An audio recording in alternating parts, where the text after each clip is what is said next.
Everybody, thank you for coming to the latest edition of our Startup Stories event series. Super excited about the founder that we have today, Aidan Mouat. He's the founder of Hazel Technologies, actually worked out of Tech Park just down the block, and so we're very excited to have him up here in the Kaplan Institute for the first time.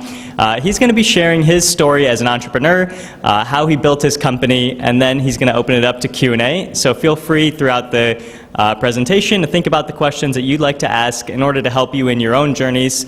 And he has a wide breadth of experience, so feel free to ask that specific question that is really going to help you move along and take the next steps towards what you're working on. So without further ado, let's have a quick round of applause for Aidan Mouat. Thank you. Hey. Good to be here. Thanks for listening. I'm big on the Q&A piece, so I'm going to tell you who I am and sort of what I've done so you understand the relevance. But really, I think this is about you guys and answering questions you might have and trying to be as helpful as I can to the broader community. So, my background is largely in chemistry. I did my PhD at Northwestern. I finished in 2016. In 2015, myself and my other co-founders got together and we decided that we wanted to launch a company. Sort of my personal journey to get there was that I have a background in sustainability chemistry, so my company is in agricultural chemistry. I'll tell a little bit about that in a second. I am not an agricultural chemist. I'm not an agricultural scientist. Frankly, I'd never been to a farm before we started the company 7 years ago. But I was working in technologies and particularly in catalyst systems to transform renewable feedstocks into platform chemicals, things of that nature. I got very interested in the sustainability role of my research and ended up becoming a fellow for a group called the Institute for Sustainability and Energy at Northwestern, Aidan. And there they kind of exposed me to a couple of different things, one being a broad set of challenges in sustainability in world systems. And I got really interested in agriculture because I think it's pretty unique. If you look at most world verticals, energy, transportation, commerce, medicine, et cetera, you'll see that in the last 30 years or so we've had very disruptive, really market-changing technology advancements that have fundamentally altered the way that we do business in those segments. But agriculture is a little bit different, tends to resist change a little bit more, and I would argue that the last great technological revolution in agriculture was chemical, and that it was really the creation of the Haber-Bosch process in the early 20th century. We used that process to fix nitrogen into ammonia. We put the ammonia into NPK-type fertilizers, commercial fertilizers, and that one process is so important that it's estimated that 1 out of every 2 people on the planet alive today is alive only because of calories generated by that one process. So it's tremendous the impact that this thing had for us. Doubling the rate of the world's population growth over a century is just the most extraordinary of impacts. But that has also created a bit of a problem, a new frontier really, which is that we have a food system that's evolved around overproduction rather than efficiency. We have the ability to create the calories, but we're not very good at distributing the calories. And so food waste is now really the big topic for everybody. When I started the company in 2015, we were some of the first people, I think, thinking about this from a technology perspective. Of course, in 2015, the USDA issued its first ever mandate that we had to cut food waste by 50% by 2030. That was back when the US cared about the Paris Accord and the sustainability goals of the rest of the world. Hopefully we're back on that track now. That'd be nice. Seems like everybody's very interested in food waste, so I think things are trending in the right direction. But there weren't a lot of companies that were tackling that problem back in the day. And so I, as and by the way, to give you a sense of scale, in case this isn't necessarily about food waste itself, but just so you understand the scale of the problem, about 1/3 of all the food harvested in the world each year, created in the world each year, goes to waste. It's been estimated to be about a $2.5 trillion market problem globally. Here in the US, we waste about $100 billion in food every year. That is also a huge resource drain for us, so it's about 1/4 of our fresh water supply. It's about 6% of our total energy budget, and we burn about 300 million gallons of gasoline transporting food that's never going to be eaten every year. So pretty big numbers, pretty big problem. In the era of climate change, I don't know if you know this, but food waste alone counts for about 10% of our global greenhouse gas bill each year, making it the 3rd largest single point source of greenhouse gas emissions annually behind the US and China. If it was a country, it'd be the third largest in the world. So we got interested in this problem, big problem. And when I say that it is the new frontier problem of the food system, that is what I mean. Those numbers are why I say that. I got personally interested in it because of this relationship to chemistry. I am a chemist. I became a chemist because I like to make stuff. And I saw here a problem that had been sort of created by chemistry, but one that could also, I think, be solved by taking that chemistry a step further and figuring out how can we integrate it into the supply chain environment so that we can not only create the calories, but we can also preserve them and get them to the people that need to eat them. So that was really the genesis of the idea. Myself and another chemist at Northwestern got together. He is much more of a biochemist than I am. I'm much more on the materials and synthetic chemistry side. We came up with this idea of using small molecule signaling in living processes to extend shelf life. So everything that goes through a fresh supply chain, everything that isn't frozen or dehydrated or what have you, is alive. Fruits, vegetables, they're breathing, they're respiring. Even cut proteins, even prepped steaks, things of that nature. This is a bit macabre, but you can think of them as just very injured animals from a biological perspective, not from a human or ethical perspective. So all of those things, all of those perishable foods, they're interacting with their environment, they're interacting with their atmospheres, they're undergoing subtle chemical signaling processes in those atmospheres. And we have a bit of a competency for being able to control the concentrations of those compounds in the atmosphere to introduce compounds that are beneficial, and we can do it through packaging materials, believe it or not. So what Hazel actually does at its core, we're really a materials design company. We know how to take natural materials, things that are earth abundant, things that are eco-friendly and human-friendly. We can process them in certain ways to give them the ability to store and time release vapor phase active ingredients into the storage atmosphere of perishable foods. We can then target those actives at key challenges in shelf life and perishability. And when we overcome those challenges, we're able to extend shelf life, improve quality outcomes, and ultimately reduce waste from spoilage. That's how we apply the technology.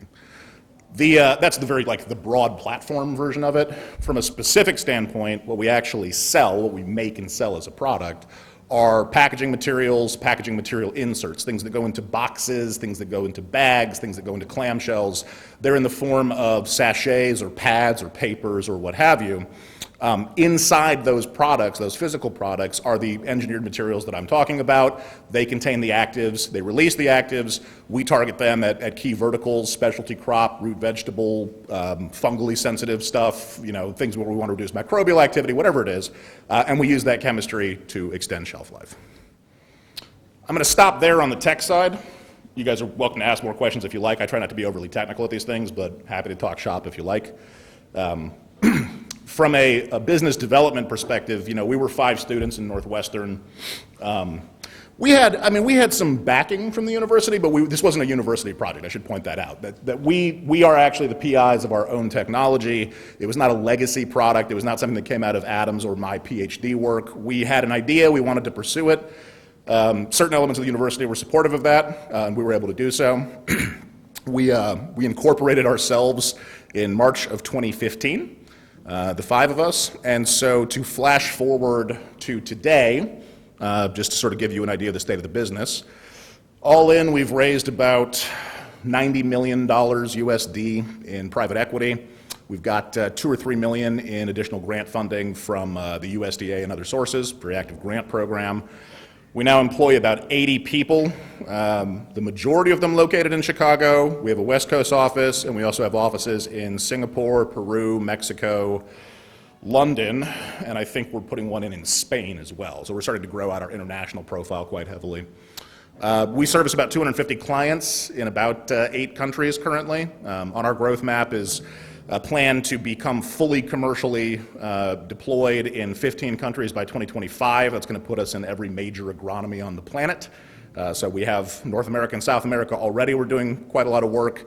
We want to add to that the EU, North Africa, South Africa, quite a lot of APAC and Oceania. We're largely still on the crop side, so we are actually developing applications for non-crop usage. I think those are going to come out in the next couple of years. We see ways to apply our volatile release packaging-based approach in quite a number of different supply chains. The customer profile is largely what we would call grower packers, so it's folks that are they're doing some harvesting operations, although I want to distinguish that a farmer and a packer are not necessarily the same thing. A farmer is a person who grows food and tends to sell it in bulk, and a packer is a person who has a specific brand identity for a specific category of food and communicates that brand identity to their customers, either through the retail channel or through a CPG type channel, or what we call an RE, a ready-to-eat channel. So we work mostly on the supply side, which was a bit of an interesting innovation for us. I mean, we have a technology that requires no CapEx, requires no operational configuration, minimal labor, no training.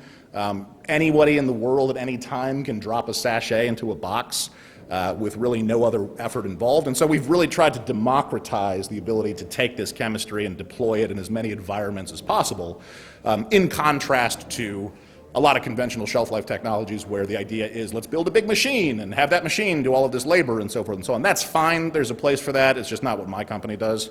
And I think that's how we've proliferated so rapidly through the supply chain. So we started off on the supply side. Now we work quite heavily with retailers as well. I'm afraid I can't tell you any of their names yet, but there's a very good chance that if you've been eating produce in the city of Chicago, you have already eaten food treated with my products.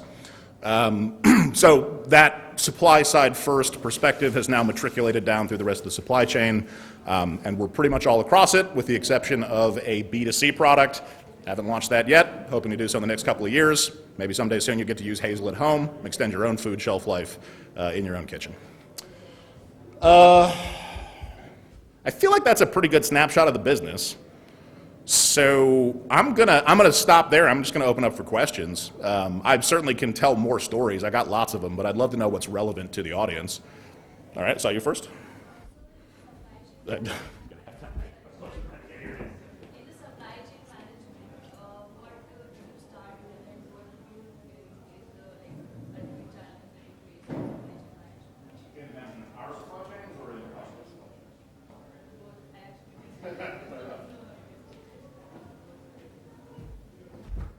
Okay, so the question was supply chain management. What are the most important elements to start with, and how do we manage the elements of that supply chain, right? There's really two different worlds to that question.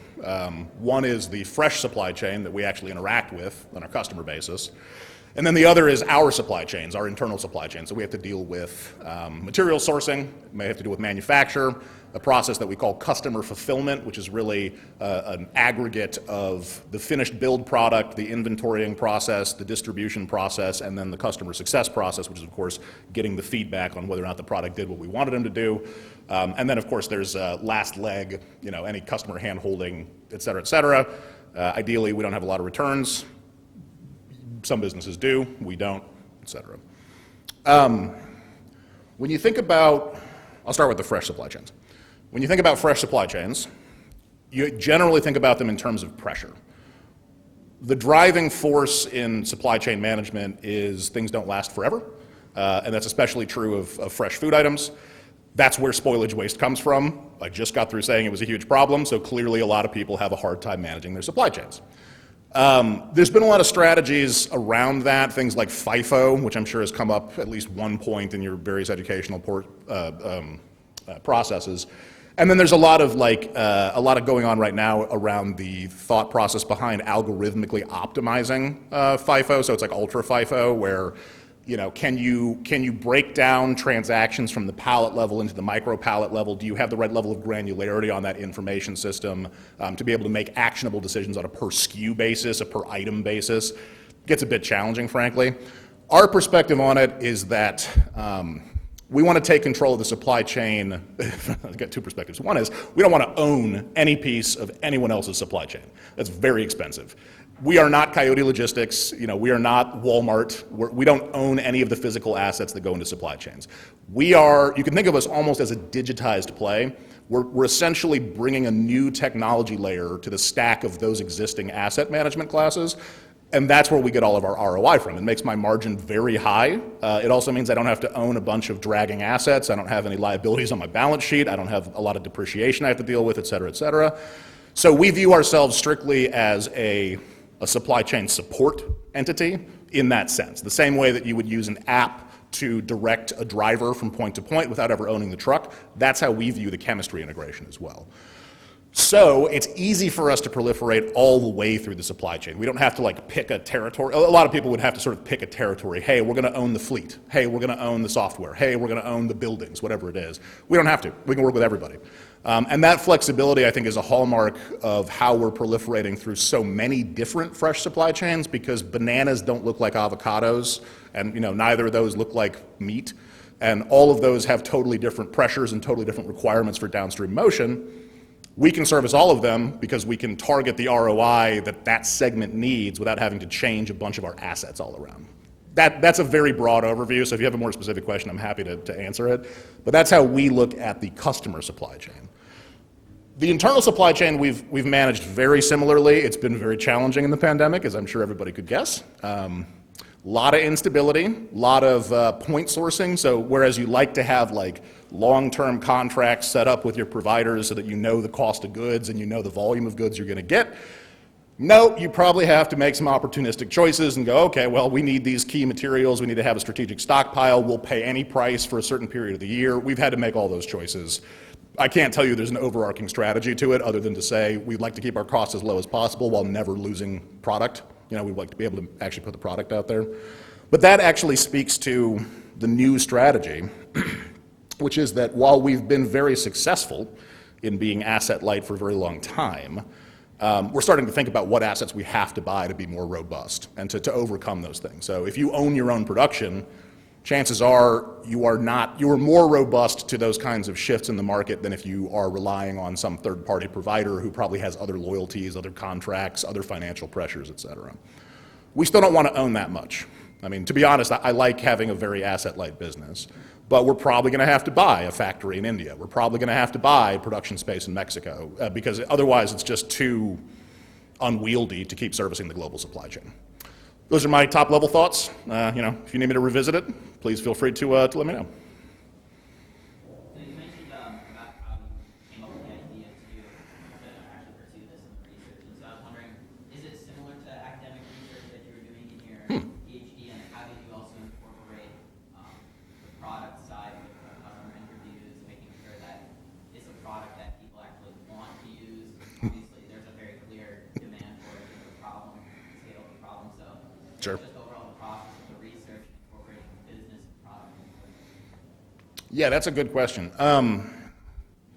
So I'll start by saying that so we basically started from the ground up in all aspects of the business, meaning like this wasn't R&D that came out of somebody else's lab. There was no background for us to build on in that sense. Now that being said, I would argue for my own self, and I'm sure Adam feels the same, that the chemistries that we deploy utilize principles that were relevant to the PhD work that we did. So I gained a great deal of training as a scientist in the field of heterogeneous materials engineering. Do we use that at Hazel? Yeah, totally. So it is a core competency, even though we had to direct that research program from scratch. So let's start there, say that. I don't think there should be a lot of similarities between product-driven research and academic research. And I don't mean that to say that one is inherently superior to the other. I mean that you're answering two different types of questions. And I'll give you the most basic example of it is, I'm all about the final checkpoint, essentially. When I think about whether or not a technology works, I want to know under what conditions it needs to perform, what is the parameter of interest, what's the metric that we have to meet in order for that product to get a yes from a customer, and then work backwards from there.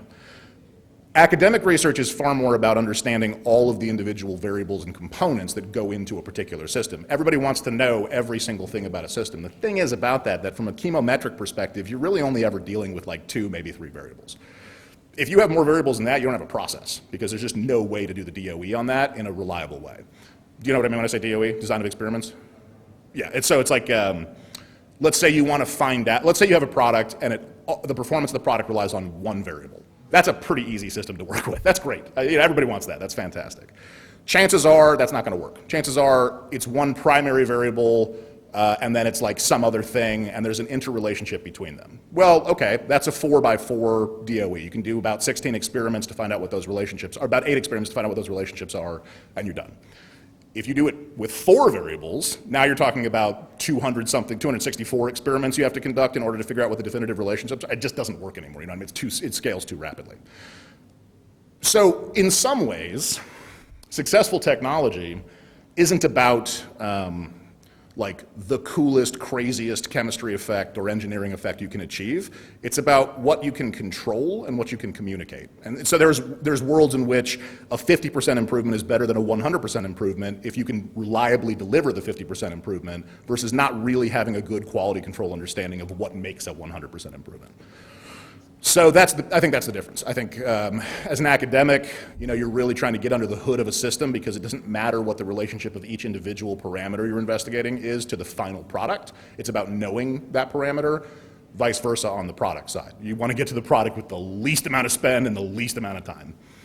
And that's just a philosophy difference, but it guides how you do your workflow. So none of that really touches the customer discovery piece of the question. But except for one link, I think, which is, like I said, I'm a final checkpoint kind of guy. So like when we were designing our products, my litmus test wasn't, oh, did we get it to do something in the lab? It was, no, we're going to go out there, and if we're going to fail with the product, we're going to fail on a customer's facility to figure out why we're failing in that environment. And these are complex experiments because I think that people really like, this is just my personal feelings, nobody take this offensively, please.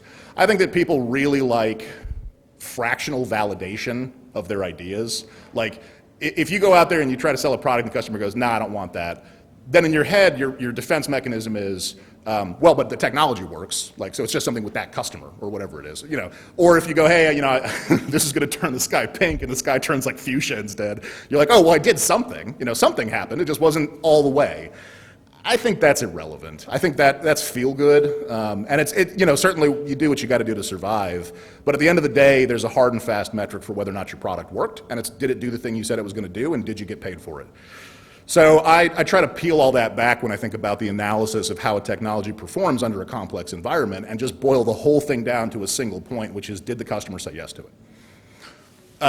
That being said, I will say that the most important part of our customer acquisition process ended up being teaching the customer how to quantify the results. So we used to have like a pilot failure rate, if you quantify it by customer dollars, of like 60%. It's way too high for the results that we knew we were getting.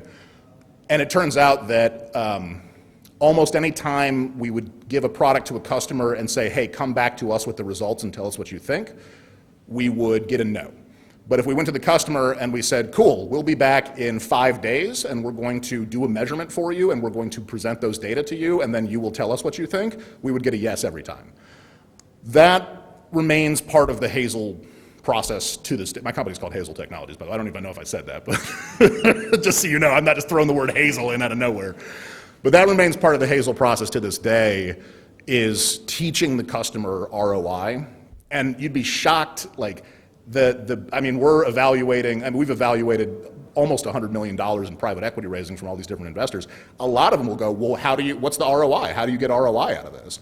So if we didn't have the ability to answer that question for the customers, we certainly wouldn't be able to do it for other elements of the business where, people are very invested in that metrical return.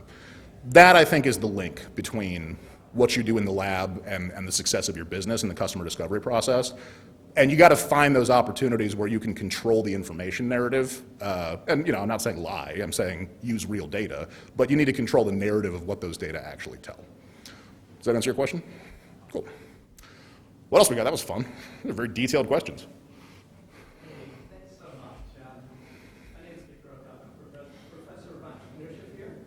And one of the things we always deal with, especially student teams and acting out careers in the wild, is team. You mentioned you started with 5 students, but I've only heard you say you and Adam. Mm-hmm. Can you tell us a story of Yeah, totally. It's a weird story. It's probably the single luckiest thing that happened in Hazel history. Like, people talk about, is it, you lucky and smart. I'm number one, 100% on the side of lucky. But, you know, it's, yeah, I mean, it's way better to be lucky. Are you kidding me? But there's also the whole like fortune favors the prepared mind thing. And I think you should be in a position where you look at, I know this is tangential to your question. I will get to your question, I promise. I think you can put yourself in a lot of situations where you can succeed with a little bit of luck, and you can't chalk it all up to coincidence most of the time. I think you do actually have to be looking for opportunities in a strategic way. You have to be very, very good at making good decisions on imperfect information. It's basically the entire art of being an entrepreneur. That being said, how my team got together is without doubt the single luckiest shit that ever happened to me. And here's what happened. So I talked about being a fellow for Aidan. The second part of that program was an entrepreneurial accelerator program at Northwestern called Nuvention. And so it just so happened that Adam and I were in that same program, and we had sort of had a pre-existing relationship, but neither of us had ever thought about working on a company before. So we sat down and we said, well, look, we're both technologists. We don't know how to run a business. The only thing we could legitimately contribute to a new enterprise would be a technology. Can we sit down and can we think about how we might approach a technology? Can we validate on paper at least some kind of cool technology? And we did that. We actually did that very quickly. Our combined skill set and the fact that we just work really, really well together on a scientific basis, on a business basis too, led us to this idea of how we might control food waste in a reasonable way through a chemical technology. And then we said, well, you know, we don't really have the resources to run a company. We don't really know much about anything outside of that piece. We should probably recruit. Well, we found 3 other co-founders in that same cohort that same year who all had exactly the skill sets that we needed. We knew nothing about intellectual property, so we said, well, let's see if anybody's got any background in IP, we're gonna need that. And it turns out that there was an actual patent agent in the cohort, and so we reached out to her and we were like, hey, you wanna do this? And she was like, yeah, absolutely. We knew nothing about customer approach, marketing, CRM, any of that stuff. One of the other dudes in the cohort is a second-time entrepreneur who's a computer science major who does nothing but build CRM, and he's the architect of all of Hazel's CRM. And then the last guy was a product officer, and we knew nothing about scaling the engineering and the build-out, but he was a guy who had been working for automotive companies for like 10 years and did nothing but source product and engineering and scaling. So we ended up with a team of 5. 5 people who had basically never met before the day that we all got together and said, yeah, we should try this for real and try to build a company. And now here we are. The best part of that story, and this just shows you how stupid I am, was I tried to get out of that program. I was like, this is not gonna help me in my career. This is not relevant to my PhD research. I'm trying to do serious work here, folks. And the head of that program, Jeff Henderson at Northwestern, was like, well, why don't you give it a try? And if you don't like it, you can drop out in a couple of weeks. So this almost didn't happen, frankly. Now, over time, that's not how companies work. We were 5 people that were in a remarkable place in life where we had access to a lot of free infrastructure and resources through the university. We had all already committed to programs, so sort of the financial map for people's lives was set for at least a couple of years. I mean, look, none of us had any money whatsoever, but that's not what I'm saying. What I'm saying is, me and Adam were getting stipends from the university. Amy, UV, and Pat had all, already committed to these programs. The money was already spent. So there was time on the clock that is already paid for, spoken for. We all didn't have a prospect, after graduating. The thought was, well, hey, we came here to see what we could do. So that makes starting a company very appealing. We were all very talented, skilled people, and we had exactly the right skill set that we managed to carry the company forward with. Those are all very, very difficult circumstances to replicate. They also don't speak to what a company needs after it started to grow. So the team doesn't stay the same. And now only 3 of the original co-founders are still with the company. And that's just, unfortunately, how the needs of a business arise. One day you have a role for somebody where you go, hey, we really need somebody to be full-time working on this sourcing and the scaling. And the next day you go, you know what? We don't have a lot of money.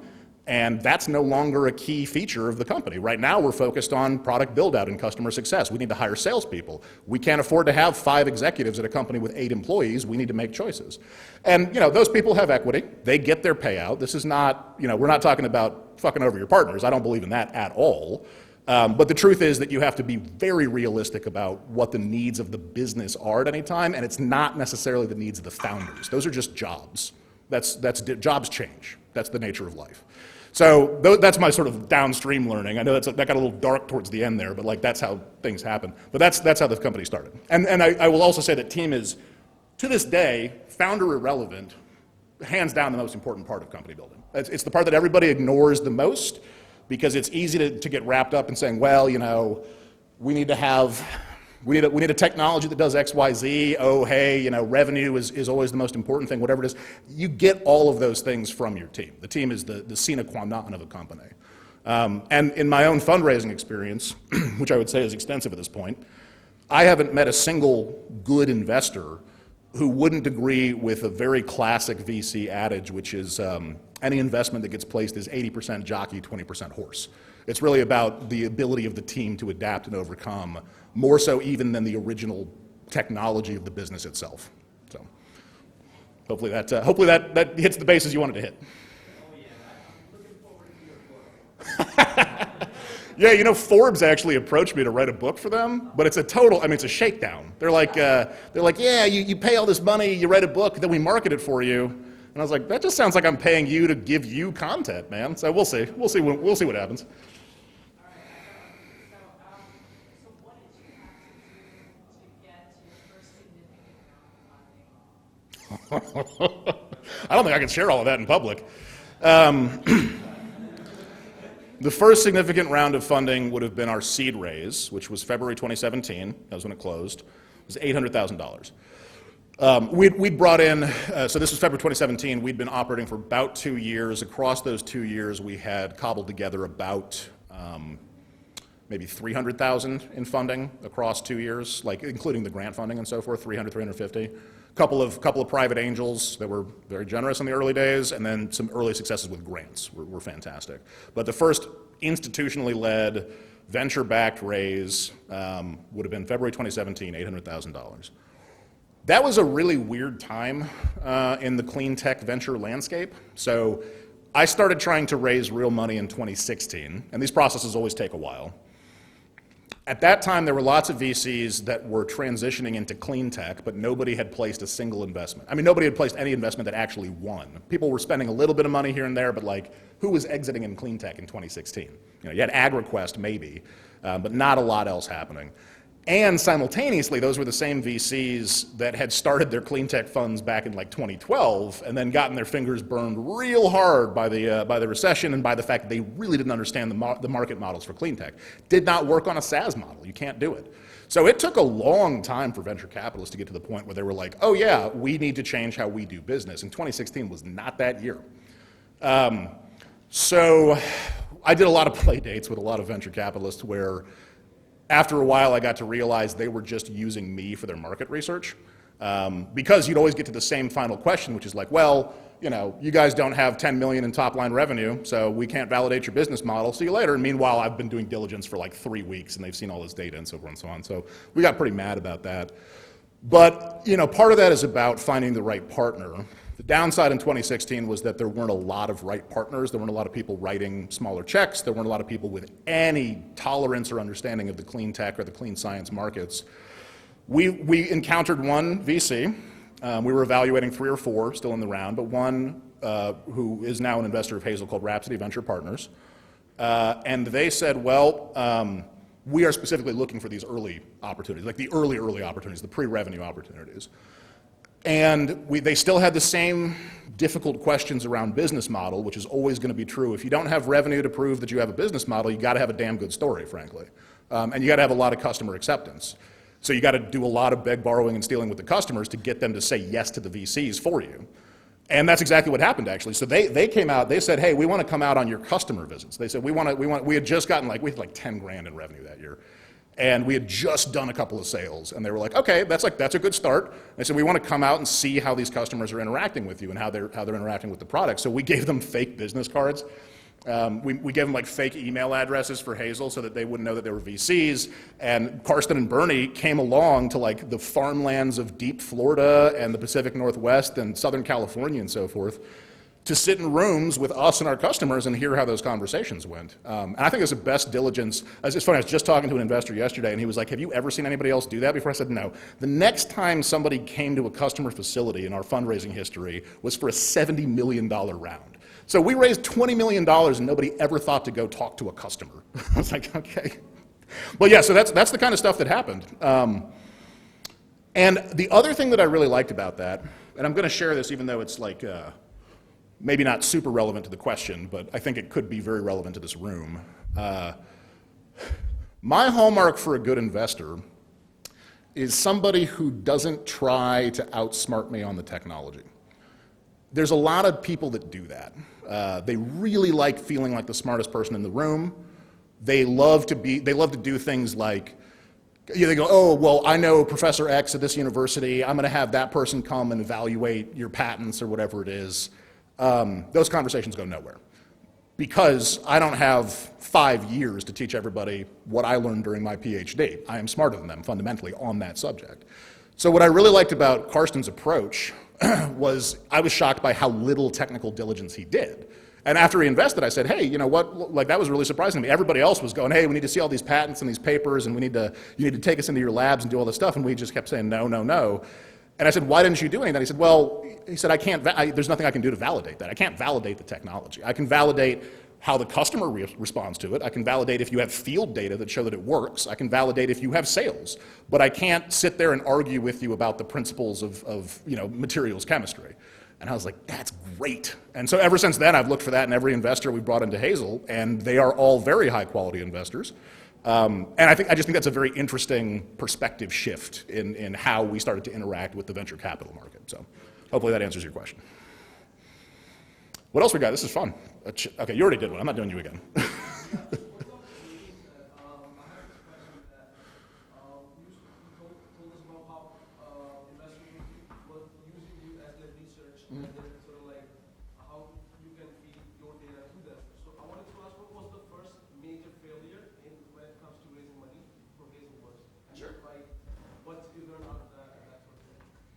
Yeah, I mean, that's a good question. So I guess, the answer to that, the simple answer to that is that we tried to raise our round in 2016 and we didn't get it done. How many VCs adopted in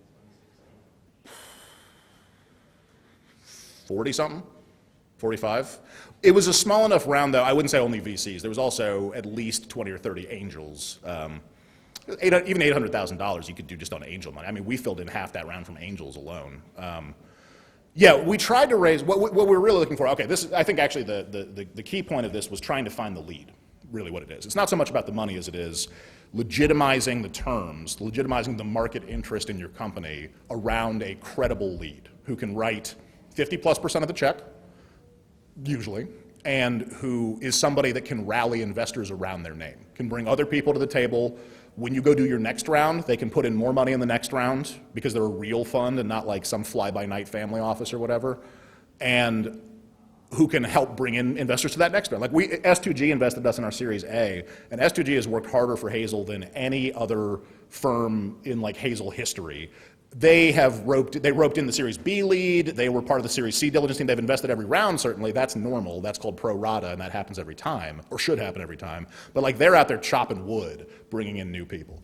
So we wanted that lead, and we did not get one in 2016. We got them in 2017, as I said. We didn't get it in 2016.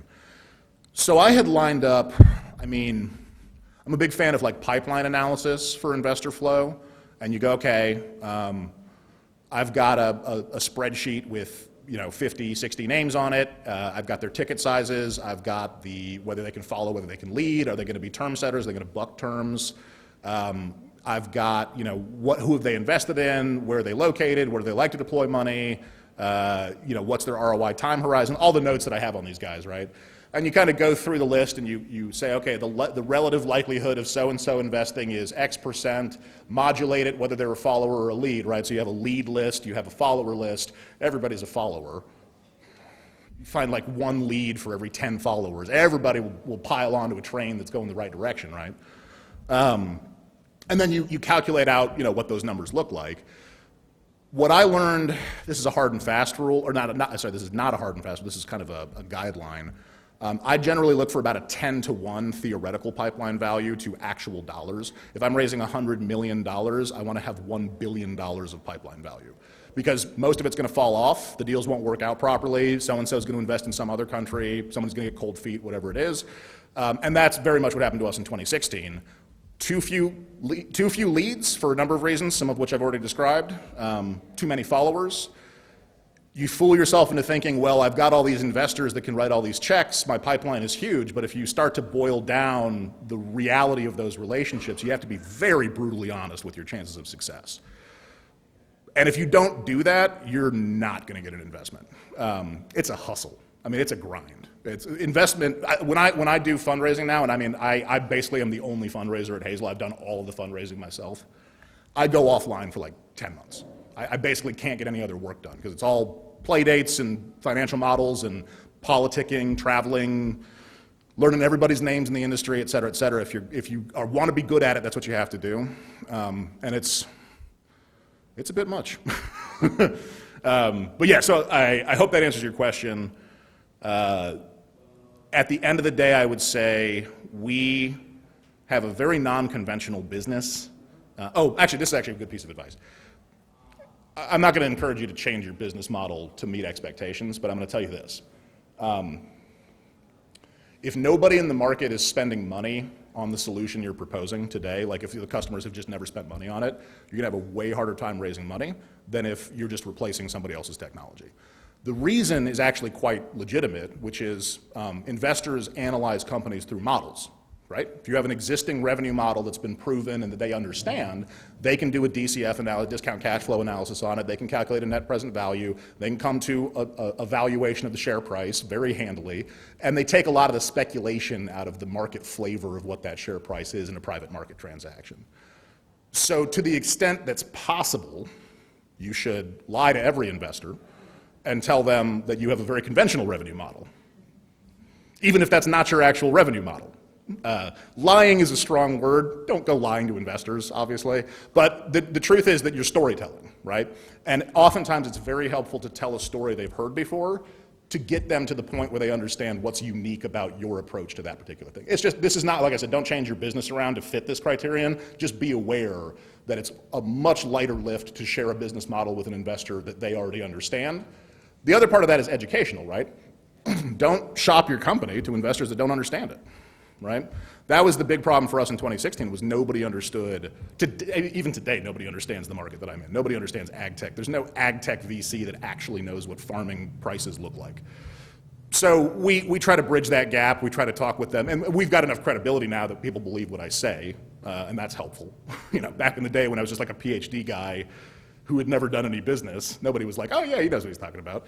Now they do. Now people know who I am. But that educational piece is important from the standpoint of selecting who you want to invest in you very carefully and trying to control those communications to where you only go to VCs who are going to understand the market that you're talking about. That's a very important piece, I think.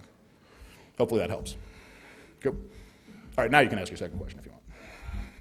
So you were saying when you were in the accelerator that you weren't sure what you were planning to do after your PhD. So why did you choose how are you floating the ideas of doing a startup going into corporate America or going into the traditional kind of I love that you think I've thought through it that much. Absolutely not. No, I was already in corporate America and I didn't really like it. And I had like a decent salary, so I was like, okay, well I'm getting money, but like, this is kind of boring. I went to my PhD program because I just wanted to take advantage of my GRE scores. I had really good GRE scores, and I was like, you know. And I was like, I'm only applying to top 5 universities. I was so arrogant. Got it at Northwestern. I was like, okay, cool. You know, let's do that, see what happens. I love Chicago. So I was like, I'd love to move to Chicago. And all I knew was what I didn't want to do. And I didn't want to go back to being a cubicle slave. And I don't trust the academic market at all. For hard chemistry graduates, woof. Yeah, not pretty.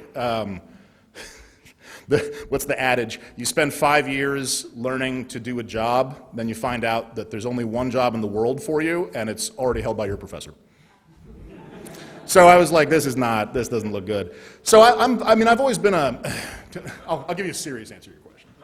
Not that any of that was untrue, but it is true. I've always been an opportunist. I The way I live my life is I figure I might as well be doing something. I get bored pretty easily. So I just like to collect skills and knowledge and figure out if it's going to work for me later. The sheer variety of stuff that I do for fun is like crazy. I've been a professional musician for 15 years. I was a stage actor back in the day. I operate a distilling operation. I own an art gallery. It's where I'm going after this. Yada, yada, yada, yada. But the point of all of that was that I always figured I'd figure out what I needed to do eventually by contact and be like, if I get a lot of experiences and I know a lot of things, I can maybe deploy that in a profitable way at a later date. I'm not a person who ever had a dream job. There was never one thing I wanted to do. I've always found that a bit of a stultifying perspective, frankly, because what if you don't get that job? I mean, how do you guarantee that you get it? What if you don't like that job when you get it? You spend a lot of time doing stuff for no good reason. So I'm a big fan of spend the time that you have learning and then figure out how you're going to apply that knowledge when you find something you do want to do, and that's exactly what happened to me. And it was a very helpful skill as an entrepreneur because, dude, even after we started the company, I mean, my life hasn't been the same life any year in the last 7 years. Not only do I do a different job, my resource base is totally different. The size of my team is totally different. I mean, we doubled our team just last year. I'm a different CEO today than I was last year. So every year sequentially, since I was 26, I've had no idea what was going to happen next in my life, and that's been a very useful adaptive skill to get to where I am today. So that's kind of my perspective on it. So you mentioned that when you were fundraising, you basically launched yourself for 10 months, right? Doing all this research and everything like that. What does this research consist of? What exactly are you building for these investors? What do you think are the most important things to walk through this meeting knowing? Yeah, good questions. Very good questions. First of all, it changes. So I'm gonna choose to focus on the earliest stages, right? Because that's probably most relevant to you, right? Okay. So I am a big fan of the Guy Kawasaki pitch deck model. I don't know if you've ever heard of this, but Guy Kawasaki used to be the chief evangelist for Apple. He wrote a book called Art of the Start. In that, he outlines a 10-slide deck that every pitch should adhere to. He calls it the 10-20-30 rule, so no deck should be more than 10 slides, shouldn't have more than 20 words per slide. Each word should be written in 30 font or size 30 font or larger.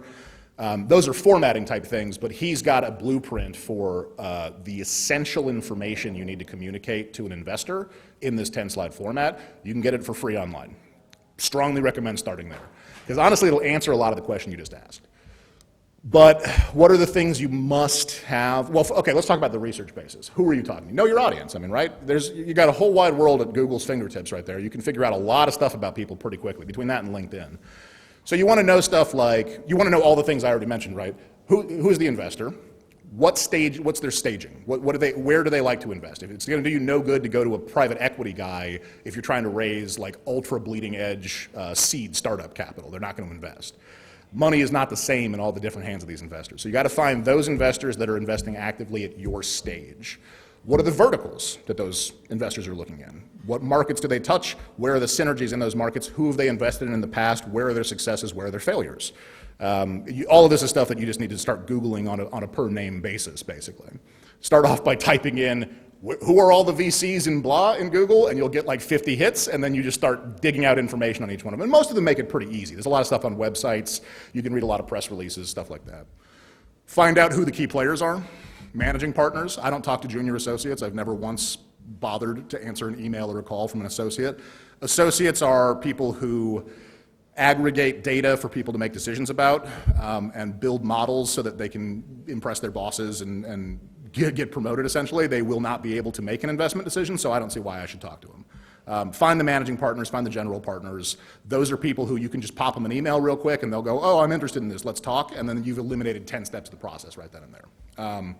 So know who those key players are, know what their interests are. If you can figure out who led what deal, even better, because oftentimes you can appeal to their sense of synergy.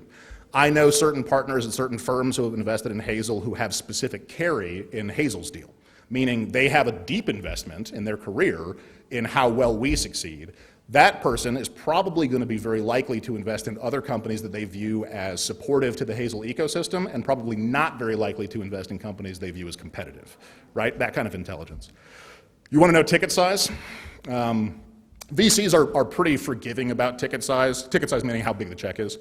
They're pretty forgiving about it, but they'll usually set a range, and they usually won't go outside that range. It also tells you about ownership percentage, which is another big conversation.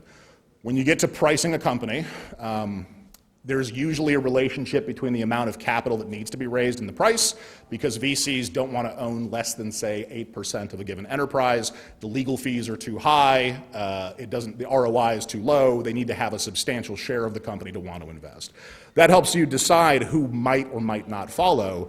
You know, if you talk to a lead and the lead says, hey, I'm going to write 10 mil of this 20 mil round, that's good. That gives you 10 mil to distribute to $1 million check writers. If they say, I'm going to write $18 million of this $20 million round, you're not going to be able to find many other investors that'll be satisfied with just that small a share. I've done these politics 4 rounds running now, and it's always a very interesting debate.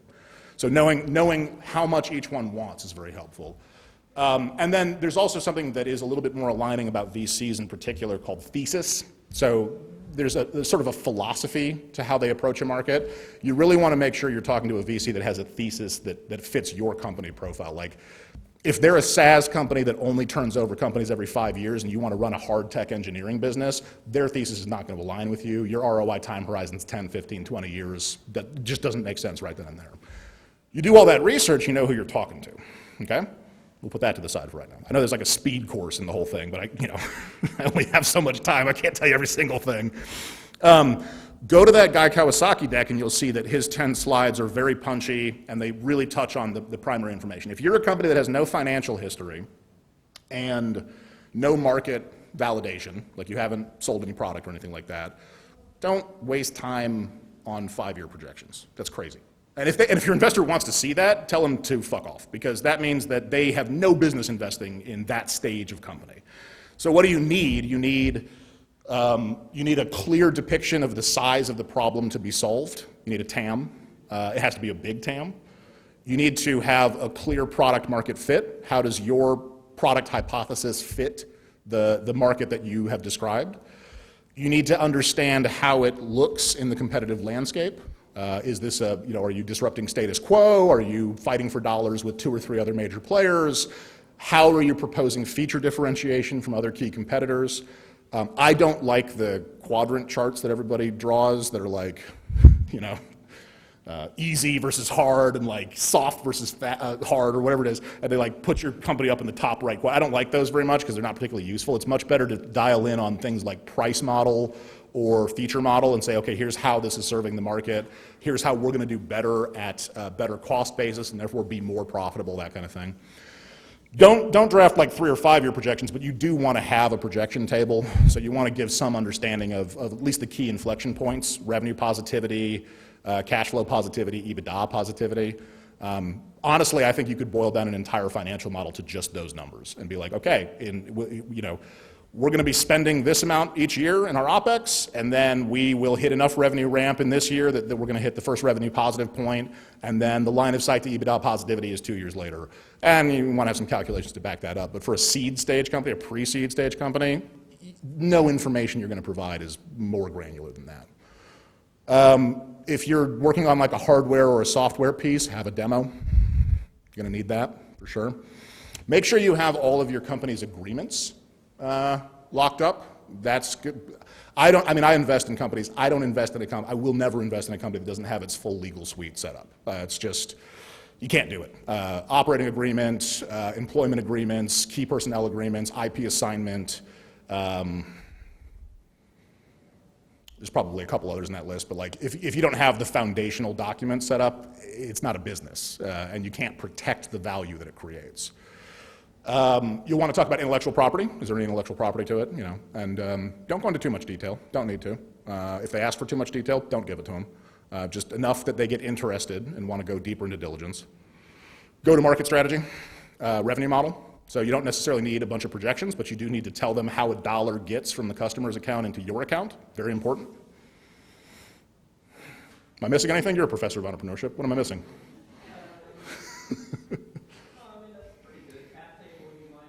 That'll go along with the legal documents for sure. Yeah, cap table. But you do want to be descriptive about your cap table. I guess another big piece is your capitalization plan. And I don't usually make like a bunch of slides about this, so I kind of leave it to the side. But let's say you're raising money, you're raising an amount of money today. The assumption automatically is you're going to raise 3 more rounds, just automatically. So having an idea of how you're going to hit those scale points is really important, and you're going to want to talk about, hey, here we see you don't have to say we're going to do it, you just have to say we see an opportunity to do this much more fundraising at this point, this much more fundraising at this point, to hit key inflection points. And then I guess actually I kind of left off one of the most important parts, which is how do you define those inflection points? Milestone analysis. You need to break down your success into discrete chunks, milestones, and talk about the relationship between the capital you're raising, which is what we would call typically use of proceeds, to those specific value creation milestones that will let you get to that next level, whether it's fundraising or customer financing or exit or whatever it is. So the more you can be granular about that, the more successful you will be, because these investors are going to get on your board, and then if you're lucky, or if you're unlucky, depending on how you look at it, and then they're going to do this analysis over time. They're going to say, okay, we need to track every dollar you're spending. We need to track your burn. We need to track it against what you said would make you successful. So you may as well get ahead of that and do that before you talk to an investor and tell them what success looks like. So that milestone analysis piece is often where you start to, that's where the phrase MVP comes from, minimum viable product, because you start to shed features, right? You go, oh shit, it's going to cost us $10 million to build this whole big thing, but we'll never sell a product until we get there. We need to figure out how to spend $100,000 to prove that we can sell a product first, and then the next $100,000 to prove that we can start scaling that business model, and then maybe we can tell somebody to give us $10 million to, that kind of thing. That milestone analysis, I think, is the most foundational part of pre-venture business building if you're looking to attract investment capital. So hopefully some of that helped. That was a lot of information, but hopefully some of that helped. So. You're like a really great communicator of all the entrepreneurs I've met. Can you talk about how to develop your communication skills and the role that plays in being a founder? Good Lord. Yeah, for sure. I feel like any one thing I'm going to say really fails to capture the entirety of the concept.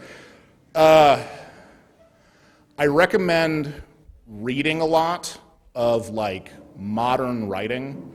My father was a professor of literature, and so I grew up with very erudite taste, as you might imagine. But the thing that's really important about reading modern language is that that's the syntax for the people you're going to be talking to on a day-to-day basis. So nonfiction is great for this. You read entrepreneurial books or whatever. I don't know how many great lessons are in them, but it's really nice to see how people talk and then adapt that language into part of your communication style. I love following psychology of communication. So one interesting thing is that the average human conversation consists of about 50% silence, which nobody really thinks about, but that's why we all suffer from pressure of speech, which is the tendency to speak too much, to overtalk, to overshare, and to not listen actively. I think pretty much all good communication boils down to listening to the person you're talking to before you start speaking. I'll say one more thing, and then I have an interesting story about that, I suppose. Authenticity, I think, is really the cornerstone, which is more than just not lying. It's deciding what the personality you're going to present to your audience is. I'm perfectly comfortable swearing in front of all of you. I apologize if it makes some of you uncomfortable. I'm aware that sometimes it makes people uncomfortable. The thing is, that's the persona that I've built for public speaking. I like to throw a curse word in every now and then because it wakes people up, because people like to be entertained. I think it's better to be funny than it is to be super serious all the time. I like to modulate how I make that communication approach, and then I apologize profusely if I've offended somebody, because I'm not trying to offend. That's how I like to be dynamic. You can adopt any kind of thing you want to adopt. You can be the most straight-laced human being on the planet. You can be a total clown. You can, whatever it is. That's how you're going to come across every single time in every single conversation. Just own that. Be that person, and don't assume that you're going to be able to chameleon your way into every relationship approving of you. It's just not going to happen. Not everybody is going to get married with you. Investors, partners, customers, whatever it is. You're going to rub some people wrong, no matter what you do. There's very few people I've ever met who have never rubbed anybody wrong. Although they're treasures, they're absolute treasures. I'm not one of those people. So I think those are kind of the three foundational pieces of it. What I learned in the listening piece and the authenticity piece too was, going to customers, and my customers are like farmers. I mean, like for sure farmers. I mean, we're talking like Homestead, Florida, Puyallup, Washington. My facility's in Fresno. That's a big city compared to where most of my customers are. And you guys may have picked up on this, but I'm a little overeducated. So the challenge, I'm also very sarcastic. So. The challenge of authenticity in those environments is very interesting because I guess the tendency is to assume that education equals intelligence. That is wrong. That's particularly wrong when you're dealing with people that are like 5 generations deep on knowing how to run one of the most complex systems on the planet. So you go to these people, and I think the thing to do is to be humble and to listen and to understand that they're going to share with you an experience that you cannot possibly know anything about until you've listened to it. I don't know. That's not my life. I grew up in Atlanta. I went to Emory, I went to Northwestern, I got a PhD at like the tippy top of the US chemistry program. I have no clue what's happening in the farmlands of Middle America until I go talk to them.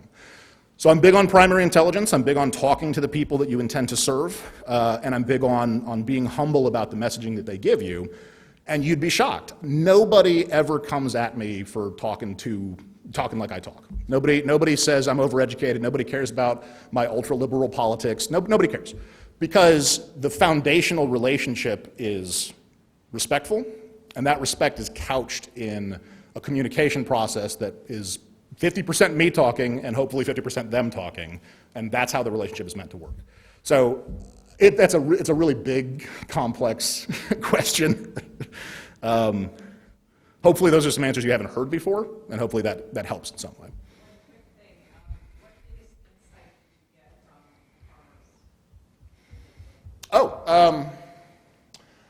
I mean, lots, but I would say the one that's probably most important to my business overall is that this is actually very interesting. We're a sustainability company. We sell food waste reduction as a product. I do not talk about food waste reduction with my customers.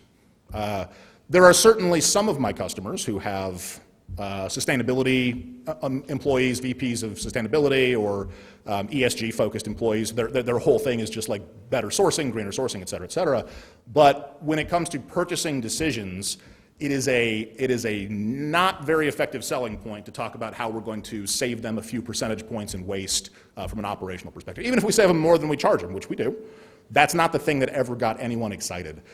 So we learned that sustainability means different things depending on who you're talking to. You talk to a consumer, all the things that I just said about food waste reduction and so forth are very important. You talk to a provider, and oftentimes what sustainability really means is being able to sell every single thing that they produce. There's a tremendous amount of on-field waste, in-farm waste, what we call pre-farm gate, that it occurs solely for economic reasons because they can't sell a piece of food far enough away or at a high enough price that they can guarantee the quality of that food and therefore the security of that supply chain. So rather than spend additional resources to waste that food 500 miles away, they just let it go bad on their farm itself. So if I go to a customer and I tell them, we're going to save you some percentage of waste, they go, yeah, we already have a waste management program. But if I tell them I'm going to double your sale radius so that now you can sell all of your fruit twice as far away with the same quality and access markets you've never accessed before, their jaws hit the floor. Now we're talking about doubling revenue. Now we're not talking about 10% savings. We're talking about 2x on top line. I had a customer in Florida that came to us and they said, we really like your product. We're currently doing 300,000 cases of this particular fruit. Next year we want to be doing 600,000. We already have the farmland, but we don't know where we're going to sell it. And we said, well, you can sell it in Vancouver now. You can get all the way from Florida to Europe if you want to. And that's why they have been a customer for 6 years. So that, I think learning to speak the customer's language in terms of ROI certainly, but also like understanding their operations well enough to be able to go in and confidently say, you're going to get better margin out of this. You're going to be able to sell later than your competitors, so you'll have fruit when they don't. You're going to be able to sell farther away than your competitors, so you'll be able to get outside of your saturated markets. That's what they really want to hear because that's business growth, as well as doing it in a sustainable and waste-free context. So that was, I think, part of the key messaging that we picked up. We're just about at time. Do you have any final words of advice? Dear God, you guys have been running me ragged. No, I don't have any final words of advice.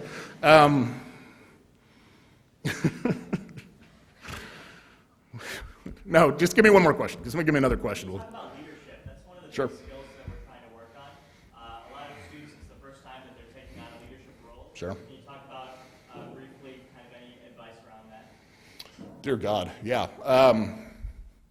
So as I said earlier, I think team management is probably the most important and possibly the most often neglected role that you're going to play in building a company.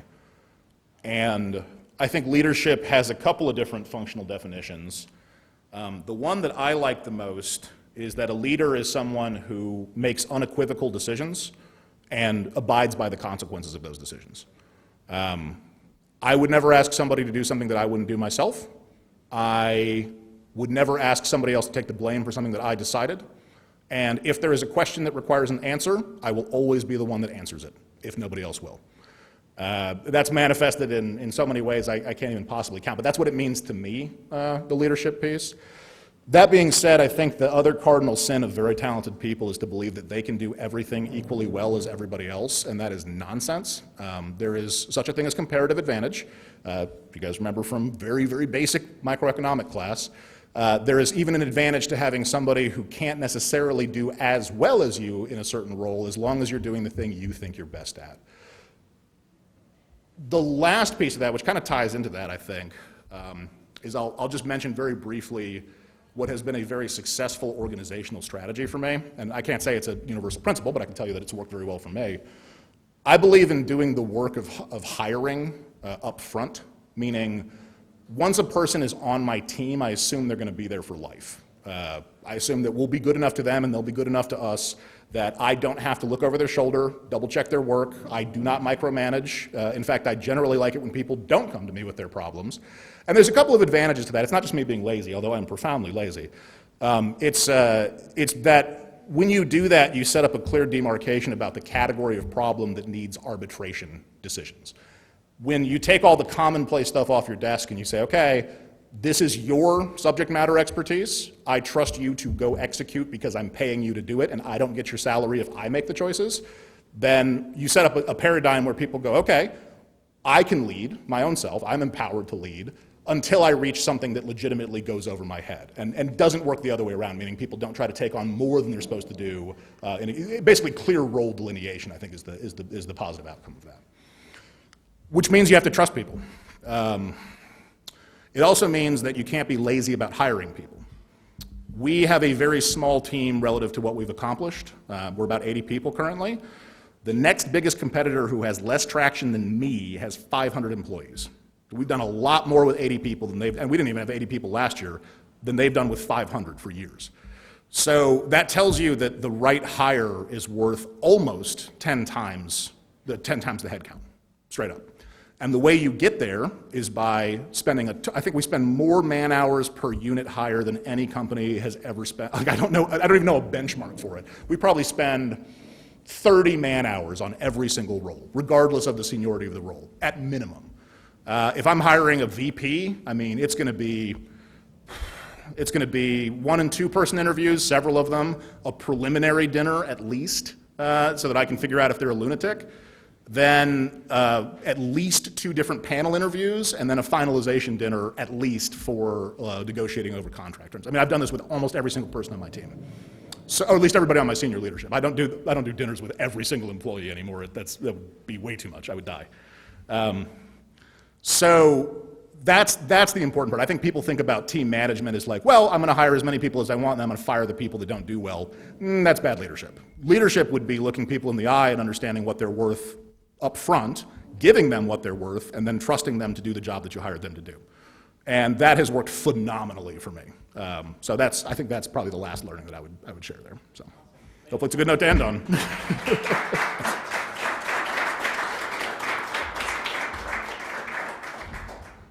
All right, thank you everybody. Appreciate you coming and have an awesome spring break. See ya.